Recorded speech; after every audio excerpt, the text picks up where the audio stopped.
Welcome to మోరాంజీ 7 మన channel YouTube channel వచ్చేసి study పరంగా మన కాంపిటేటివ్ స్పిరిట్లో చాలా వీడియోస్ ఉన్నాయి. సబ్స్క్రైబ్ చేసుకోండి. ద్రవ్యం అనగా సాధారణ ద్రవ్యంగా ఏమంటారు? కరెన్సీ నోట్లు, నాణ్యాలు, ఇతర డిపాజిట్లు అంటే ఏంటివి? బ్యాంకులో గలవి. మనం డిపాజిట్ చేస్తాం కదా, అమౌంట్ డిపాజిట్ చేసి వచ్చినాం అంటాం, పోస్ట్ ఆఫీసులో డిపాజిట్ అంటాం. అవన్నీ కూడా డిపాజిట్లు, అవి కూడా ద్రవ్యంగానే కొలవడం జరుగుతుంది. 1977లో ఆర్బీఐ 4 రకాల ద్రవ్యాల సప్లై కులమానాలను తీసుకున్నది. M1, M2, M3, M4 అని.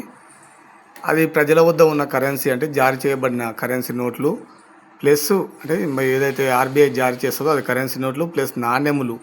మన నాణ్యాలు ఉంటాయి కదా, రూపాయలు, ₹2 బిల్లలు, ఇవన్నీ మైనస్ బ్యాంకుల వద్ద గల నగదు అంటే మన తన ఉన్నది ప్లస్ బ్యాంకుల వద్ద గల నగదును కలిసి ప్రజల వద్ద ఉన్న కరెన్సీ అంటారు. బ్యాంకుల వద్ద ఉన్నది మన తాన లేనట్టు మైనస్ చేస్తున్నాం. అంటే M1 ద్రవ్యం వచ్చేసి ఈక్వల్ ప్రజల వద్ద గల కరెన్సీ ప్లస్ బ్యాంకు వద్ద గల డిపాజిట్లు, కరెన్సీ డిపాజిట్లు ప్లస్ పొదుపు డిపాజిట్లు. కరెంట్ అకౌంట్ డిపాజిట్లు అంటే మీరు అకౌంట్లో సేవింగ్ అకౌంట్, కరెంట్ అకౌంట్ అని ఉంటుంది, అవి కూడా డిపాజిట్లు.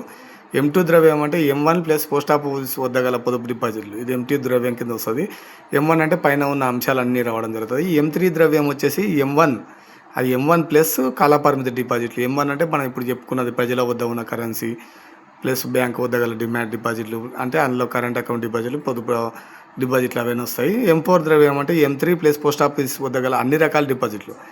మనకి M2కు M4కు తేడా ఏంటంటే ఇవి అన్ని రకాలు, అవి ఒక ఓన్లీ పొదుపు డిపాజిట్లు. ఎక్సెప్ట్ NSC అంటే నేషనల్ సేవింగ్ సర్టిఫికేట్లు రావన్నట్టు.